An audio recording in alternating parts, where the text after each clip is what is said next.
الشيطان الرجيم.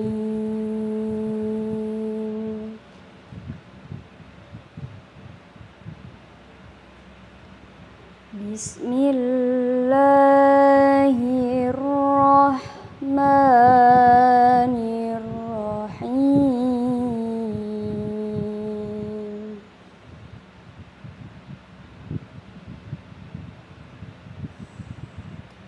يا أيها الذين آمنوا استعينوا بالصبر والصلاة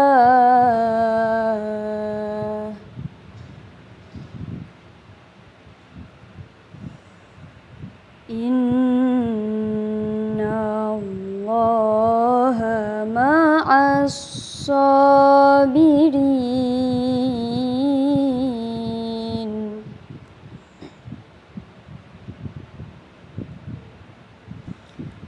ولا تقولوا لمن يقتل في سبيل الله أموات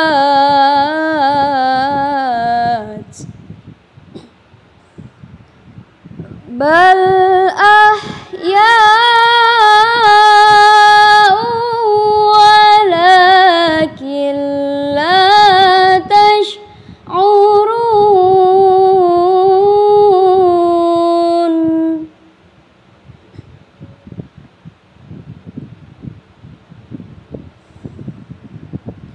ولنبلونكم بشيء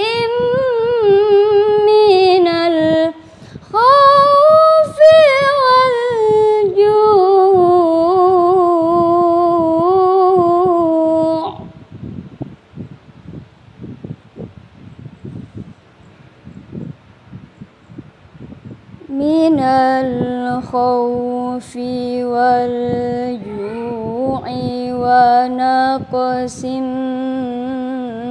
من الأموال والأنفس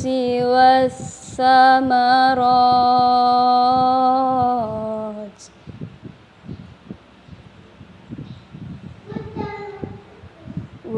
وبشر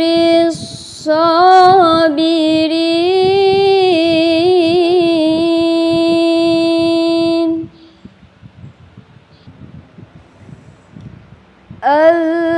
الذين إذا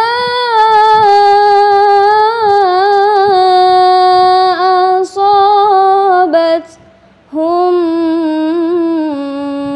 مصيبة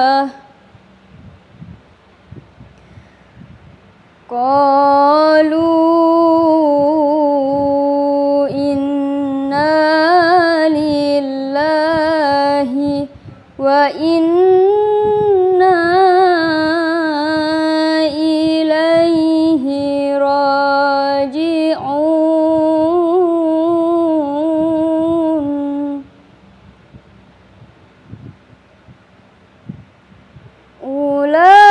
أولئك عليهم صلوات من ربهم ورحمة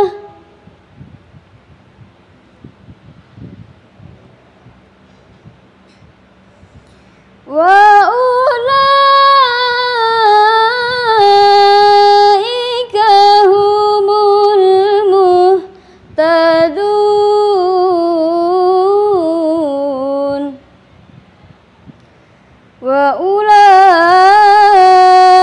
وأولئك هم المهتدون. Sadaqallahul azim.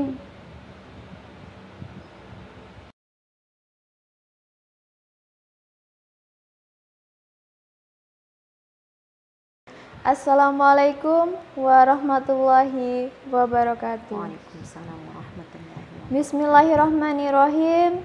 Alhamdulillahirabbil alamin. Selamat pagi rekan-rekan dimanapun Anda berada. Semoga kita selalu dalam keadaan sehat walafiat. Alhamdulillah kita dapat berjumpa lagi dalam pengajian virtual Mutiara Haromen. Terima kasih rekan-rekan yang selalu berpartisipasi dalam pengajian pada pagi hari ini. Semoga ilmu yang kita dapatkan bisa sangat bermanfaat. Sudah hadir bersama saya Jair Fana Nurul Hadi. Selamat datang Ustazah. Terima kasih Mbak Usim.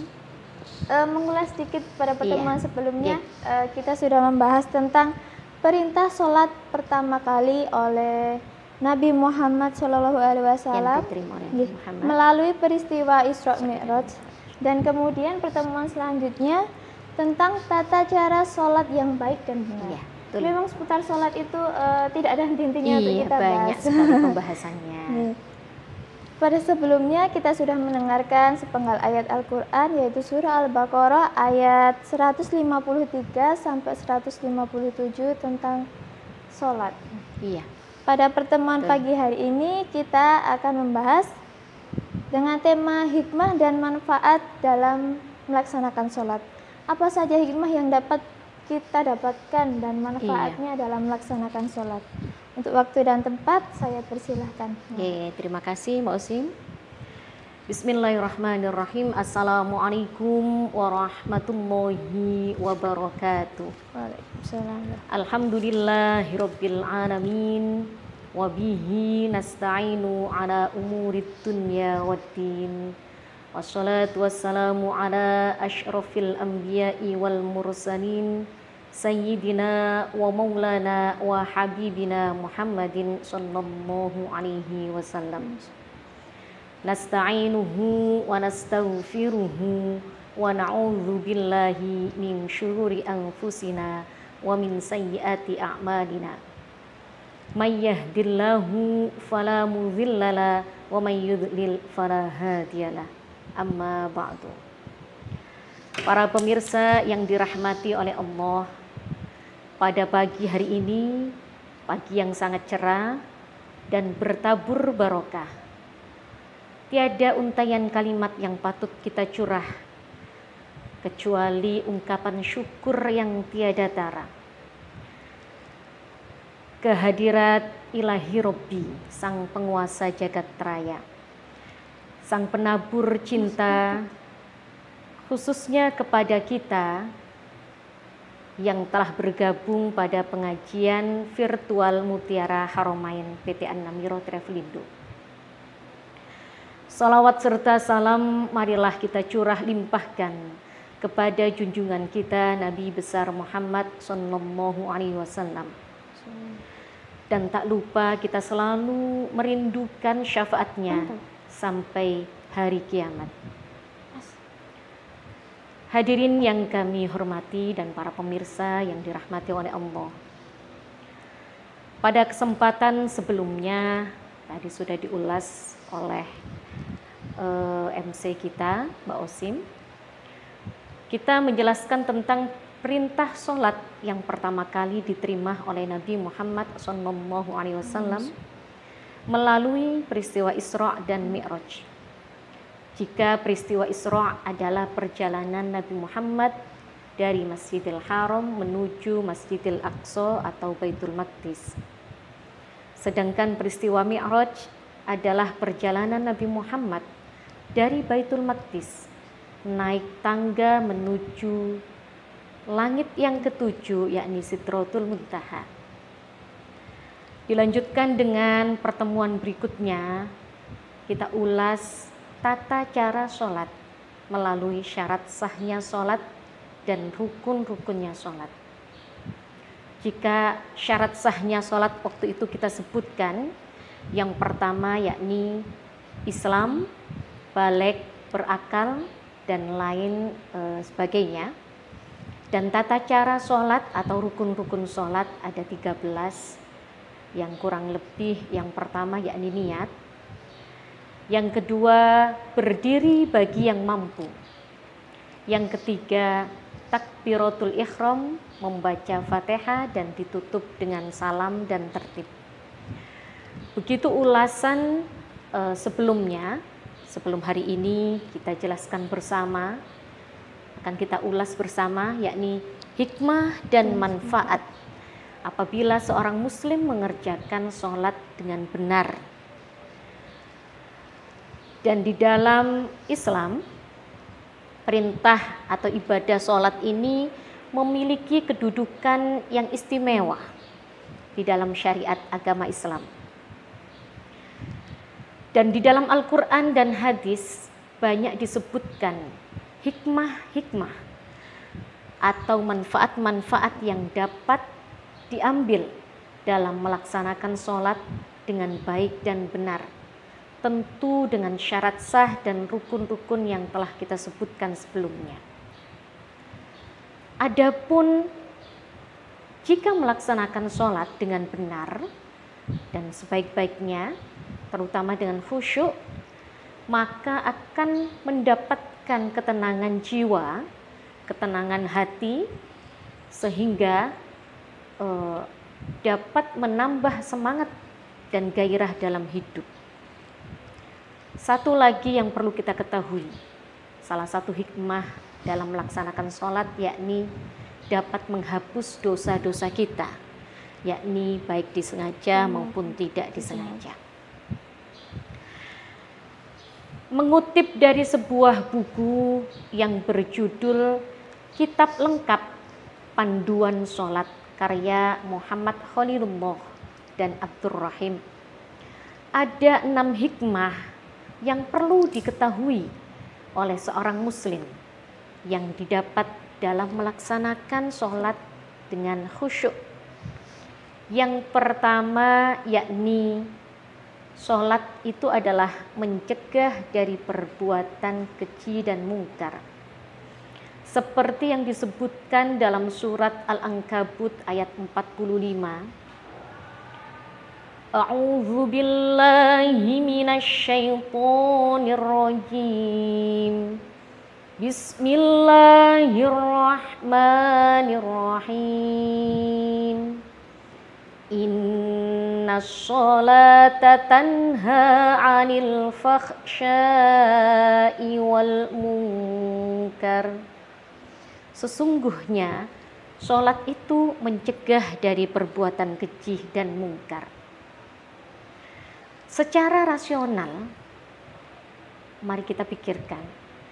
Jadi orang yang melaksanakan sholat dengan khusyuk, menghadirkan Allah atau Tuhannya di dalam hatinya, berarti dia menyadari betul bahwa yang dilakukan di dalam sholat maupun dilakukan dalam perbuatan sehari-hari, dia menyadari bahwa dalam pengawasan dan diketahui oleh yang maha mengetahui, yakni Allah Azza wa Jalla. Untuk itu kemungkinan kecil dia berbuat yang buruk. Dan sesungguhnya jika dia melaksanakan sholat dengan sebaik-baiknya, dengan khusyuk dan istiqomah, maka besar kemungkinan dia terhindar dari perbuatan-perbuatan yang buruk itu. Namun jika kita sering mengetahui bahwa seorang muslim atau seseorang yang secara dohir kita ketahui dia juga melaksanakan sholat 5 waktu. Bahkan dia juga melaksanakan sholat-sholat sunnah dengan baik secara dohir ya. Namun dia juga melakukan perbuatan maksiat.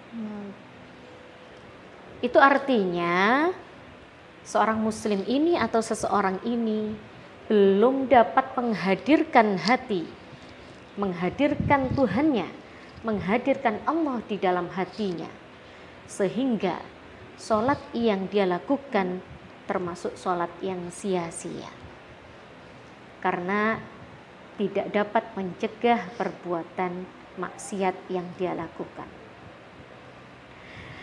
Yang kedua yakni hikmah sholat dapat mendidik seorang muslim menjadi pribadi yang disiplin. Agama Islam sendiri menuntut bahwa untuk umatnya harus dapat menghargai waktu dengan cara menyampaikan atau menghargai waktu itu dengan cara memaknai sebuah kesempatan sehingga dia dapat menstabilkan eksistensi dia atau sebagai manusia sebagai khalifah di muka bumi ini. Jadi kalau dia bisa mengamalkan apa yang dimaksud dengan mendisiplinkan waktu, berarti dia dapat memanfaatkan kesempatan dalam rangka mengeksistensikan dirinya sebagai khalifah di muka bumi. Dan kita ketahui bersama bahwa sholat yang 5 waktu itu adalah memiliki waktu-waktu tertentu. As-sholatu ala waktiha. Dijelaskan di hadis itu bahwa sholatlah tepat waktu. Untuk itu secara tidak langsung seorang muslim dituntut untuk disiplin menghargai waktu. Jadi jika sudah masuk waktunya sholat, baik sholat subuh, zuhur, asyar, maghrib dan isya, dia sudah mendengarkan azan panggilan sholat, maka dengan segera dia akan melaksanakan sholat sebelum waktu sholat itu berakhir. Nah, di sini kita lihat berarti sholat itu dapat mendisiplinkan seseorang, khususnya seorang muslim. Hikmah yang ketiga yakni melatih seseorang menjadi pribadi yang tangguh. Dalam surat Al-Ma'arij, dalam Al-Quran surat Al-Ma'arij ayat 19 sampai 25 telah dijelaskan, kita bacakan dulu ayatnya. Bismillahirrahmanirrahim. Innal insana khuliqa halu'a idza massahu syarru jazua wa idza massahul khairu manu'a illal musallin alladzina hum ala salatihim daimun walladzina fi amwalihim haqqum ma'lum lis-sa'ili wal mahrum. Shadaqallahul azim. Sesungguhnya manusia itu diciptakan penuh keluh dan kesah. Jika dia ditimpa musibah, maka dia akan mengucapkan keluh kesahnya itu. Namun jika dia mendapatkan sebuah kebahagiaan, sebuah kenikmatan, maka dia akan lengah dan kikir. Namun beda dengan orang-orang yang mengerjakan sholat dengan benar dan konsisten dengan apa yang dikerjakan di dalam sholatnya. Itu adalah ayat yang menjelaskan bahwa dengan sholat menjadikan pribadi seorang muslim menjadi tangguh. Itu berarti orang yang berkeluh kesah, orang yang sering berkeluh kesah, dia seakan-akan tidak mendapatkan atau tidak memiliki sandaran dalam hidup. Jadi setiap kali dia mendapatkan musibah, dia akan terus berkeluh kesah. Namun beda dengan orang yang melaksanakan sholat dengan khusyuk dan bersungguh-sungguh, maka ia akan menyandarkan segala keluh kesahnya, memohon pertolongan segala musibah yang dia alami kepada Tuhannya yakni kepada Allah Azza wa Jalla.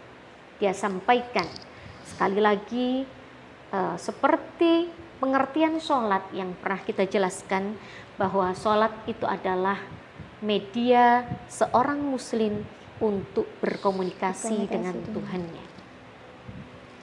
Itu adalah hikmah dari melaksanakan sholat di nomor 3. Selanjutnya hikmah melaksanakan sholat yang keempat, yakni sholat adalah dapat meninggikan derajat. Ada sebuah hadis yang diriwayatkan oleh HR Muslim dan Syauban bahwa Rasulullah SAW telah bersabda, banyaklah engkau bersujud, karena di dalam sujudmu, di dalam satu sujudmu itu Allah akan meninggikan derajatmu. Itu adalah salah satu hadis yang dijelaskan oleh HR Muslim dan Syauban. Selanjutnya yang kelima, hikmah dari melaksanakan sholat, yakni sholat itu dapat memberikan atau membersihkan kesalahan-kesalahan dan dosa. Karena dengan sholat Allah akan mengampuni, di antara sholat menuju sholat berikutnya Allah akan mengampuni segala perbuatan kita dan dosa-dosa kita. Secara tidak langsung, syarat sahnya sholat ini adalah salah satunya suci dari hadas dan najis. Ya. Jadi kebersihan yang dimaksud di sini secara zahir ini adalah kebersihan pakaian, kebersihan tempat, kebersihan lingkungan. Dan secara batin, orang yang melaksanakan sholat dengan khusyuk tidak akan mengurangi rasa hatinya atau tidak akan menodai rasa hatinya dengan perbuatan-perbuatan yang buruk. Hikmah yang terakhir, yakni dengan melaksanakan sholat sebaik-baiknya, seorang muslim sama dengan meraih pertolongan Allah. Karena di dalam sholat, seorang muslim akan meminta pertolongan hanya kepada Allah, tidak kepada selain Allah. Itu adalah 6 hikmah di dalam atau manfaat di dalam seorang muslim melaksanakan sholat dengan baik. Adapun saya ingin menyampaikan sebuah cerita seorang sahabat Nabi, seorang sahabat Rasul yang sangat menghargai waktu, khususnya dalam waktu melaksanakan sholat. Sahabat ini bernama Sya'ban. Diketahui oleh seluruh sahabat Rasul dan oleh Rasul sendiri, ketika Nabi Muhammad hadir di masjid, ini pasti melihat Sya'ban ini duduk di pojok dari masjid. Nah, ini dia punya istiqomah duduk di tempat atau di masjid yang paling pojok, dengan anggapan bahwa kalau dia duduk Sya'ban ini menganggap kalau dia duduk di pojok, berarti dia tidak menghalangi orang lain untuk melaksanakan ibadah di masjid. Dia juga bisa melaksanakan dengan khusyuk, taqarrub ilallah dengan khusyuk. Selanjutnya orang-orang yang bisa keluar masuk ke masjid untuk melaksanakan ibadah juga bisa tidak dapat mengganggu Sya'ban. Seperti itu. Setiap hari dijumpai oleh Nabi, oleh Rasul bahwa Sya'ban ini duduk dan melaksanakan sholat berjamaah dengan Nabi Muhammad. Tempatnya atau lokasinya ada di pojok masjid. Sampai suatu ketika pada sholat masuk waktu sholat subuh, Nabi Muhammad akan melaksanakan sholat atau mengimami sholat. Nabi Muhammad melihat di pojok ini tidak hadir Sya'ban. Ketika itu Nabi Muhammad bertanya kepada sahabat-sahabat yang lain, adakah yang mengetahui posisi Sya'ban sekarang di mana? para sahabat mengatakan, tidak Nabi, kami tidak mengetahui Sya'ban ada di mana. Selanjutnya Nabi Muhammad beranggapan kita tunda dulu sholat kita sampai Sya'ban hadir. Mungkin nanti kalau Sya'ban tidak ditunggu, dia akan menyesal atau kecewa. Sampai beberapa menit kemudian Nabi Muhammad bertanya kembali kepada sahabatnya, apakah Sya'ban sudah hadir? Ternyata sahabatnya bilang belum hadir. Agar waktu sholat tidak terlambat atau habis, Nabi Muhammad akhirnya melaksanakan sholat itu tanpa hadirnya Sya'ban. Mari kita melaksanakan sholat bersama, ucap Nabi kepada para sahabatnya. Setelah mereka melaksanakan sholat subuh dan membaca salam dan tertib, selanjutnya Nabi Muhammad bertanya kembali kepada sahabatnya, adakah yang mengetahui posisi rumah atau tempat tinggalnya Sya'ban? Salah satu sahabat mengangkat tangannya dan mengatakan, wahai Nabi, saya mengetahui posisi rumah Sya'ban. Mari saya antarkan. Nabi Muhammad bersilaturahmi kepada Sya'ban. Selanjutnya Nabi Muhammad dengan niat yang baik diantarkan oleh sahabat berjalan kaki menuju rumah Sya'ban. Alangkah kagetnya, terkejutnya Nabi Muhammad ketika mengetahui perjalanan antara masjid ke rumah Sya'ban kurang lebih dilalui 3 jam jauhnya. Itu jika jalan kaki. Dan diketahui Nabi Muhammad bahwa Sya'ban setiap hari jalan kaki. Jadi dalam pikirannya, dalam angannya Nabi Muhammad, dia mengatakan berarti Sya'ban setiap hari melaksanakan sholat 5 waktu dengan berjalan kaki dan dilaluinya dengan 3 jam, pulang pergi berarti 6 jam. Tapi dengan keteguhan hati Nabi Muhammad, sampailah Nabi Muhammad di rumah Sya'ban dan mengucapkan salam, assalamualaikum.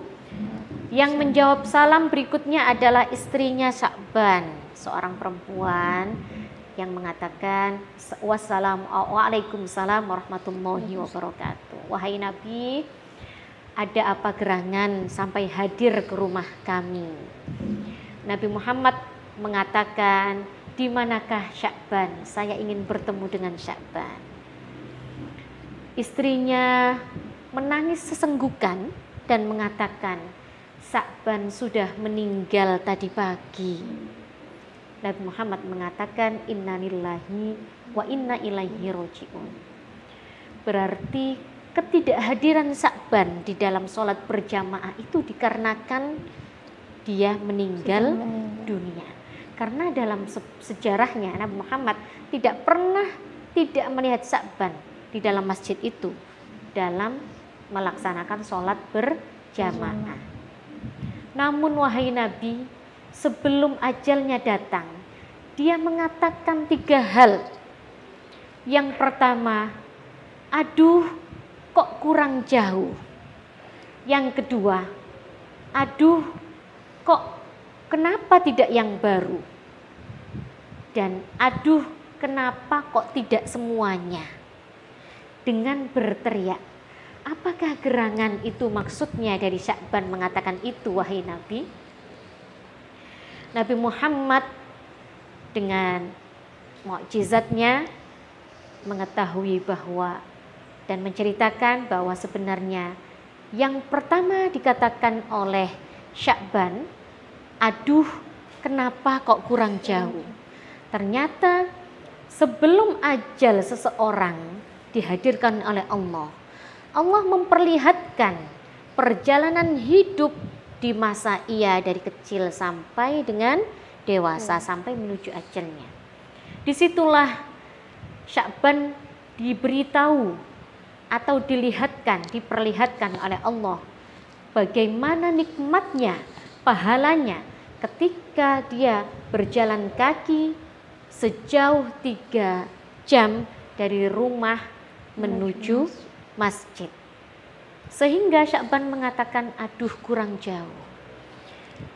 Berarti kalau dia kurang jauh dari masjid ke rumahnya, dia akan mendapatkan nikmat yang lebih dari Allah atau pahala yang lebih dari Allah. Yang kedua, aduh kenapa kok tidak yang baru? Karena pada suatu hari Sya'ban ketika berjalan dari rumah menuju masjid, mengetahui ada seorang yang kedinginan di jalan, sehingga Sya'ban melepas baju yang pertama dia lakukan, melepas pakaian pertama yang dia lakukan. Nah, ini perlu diketahui kalau orang Arab ini biasanya pada musim dingin dia akan menggunakan beberapa baju untuk istilahnya kalau di sini jaket ya, untuk menghindari dari kedinginan. Selanjutnya Sya'ban melepas baju yang pertama untuk ditutupkan kepada orang yang kedinginan itu. Dan selanjutnya Sya'ban memapah orang itu menuju masjid, sehingga orang itu dapat melaksanakan sholat berjamaah bersama-sama dengan Sya'ban. Dan yang ketiga, kenapa kok tidak semua saya berikan? Karena ada sebuah cerita kisah di situ bahwa Sya'ban sebelum mencapai ajalnya ini pernah makan di luar di kaki lima ya kalau istilahnya kita ini. Dan di situ ada pengemis yang merasa lapar karena sudah 3 hari tidak mendapatkan isi dari perutnya, sehingga Sya'ban secara otomatis menyobek rotinya dan memberikan setengah dari rotinya dengan takaran yang sama. Sya'ban setengah dan pengemis tadi setengah. Dan Allah memperlihatkan pahala dan keistimewaan yang apa yang dilakukan oleh Sya'ban, sehingga Sya'ban mengatakan, aduh kenapa kok tidak semua diberikan. Sehingga dalam ajalnya Sya'ban yang sebaik itu masih merasa hina ya, karena tidak melakukan 3 hal tadi. Apalagi kita ini yang belum melakukannya. Nah, untuk itu marilah menjadi motivasi kita, menjadi semangat kita untuk terus melaksanakan sholat, khususnya sholat berjamaah yang pahalanya berlipat ganda. Mungkin sampai di sini hikmah yang dapat saya sampaikan, hikmah atau manfaat yang didapat dalam melaksanakan sholat dengan khusyuk dan bersungguh-sungguh, terutama sholat fardu yang dilaksanakan berjamaah. Saya kembalikan waktu kepada Mbak Osim. Terima kasih. Terima kasih Ustazah atas penjelasan materinya, sangat menarik dengan cerita yang disampaikan tadi. Sudah dijelaskan tentang hikmah dan manfaat dalam melaksanakan sholat, ada 6. Saya ulas sedikit ya Ustazah. Yang pertama, untuk mencegah perbuatan kita dari perbuatan yang buruk. Yang kedua, untuk menjadikan pribadi kita yang lebih disiplin. Dan yang ketiga, menjadi pribadi yang tangguh. Selanjutnya, dapat meninggikan derajat kita sebagai seorang muslim. Kemudian dapat membersihkan kita dari kesalahan dan dosa-dosa. Dan yang terakhir, kita dapat mendapat pertolongan dari Allah. Dari cerita tadi kita juga sedikit mengambil hikmah. Semoga kita dapat meniru walaupun tidak semuanya. Betul. Terima kasih rekan-rekan yang selalu setia dalam pengajian virtual Mutiara Haramain. Bagi yang ingin mengajukan pertanyaan, silahkan, kita akan jawab mungkin minggu depan pada pertemuan selanjutnya. Bisa ditulis nanti ya, langsung di kolom komentar. Terima kasih, semoga ilmu yang kita dapatkan bermanfaat. Kita dapat berjumpa lagi di pengajian dengan tema yang lebih menarik. Terima kasih, saya kembali. Terima kasih. Wassalamualaikum warahmatullahi wabarakatuh. Waalaikumsalam warahmatullahi wabarakatuh.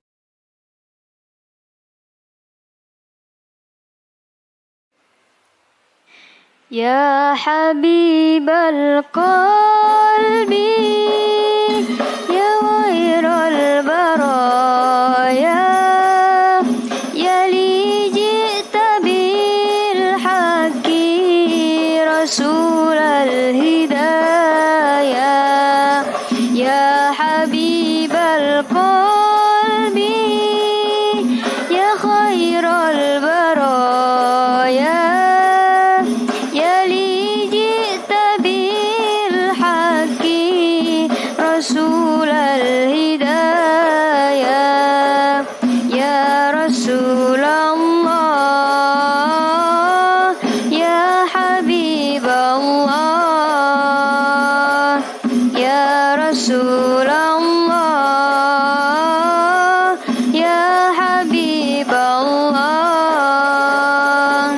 يا حبيب القلب يا خير البرايا يا لي جئت بالحق رسول الله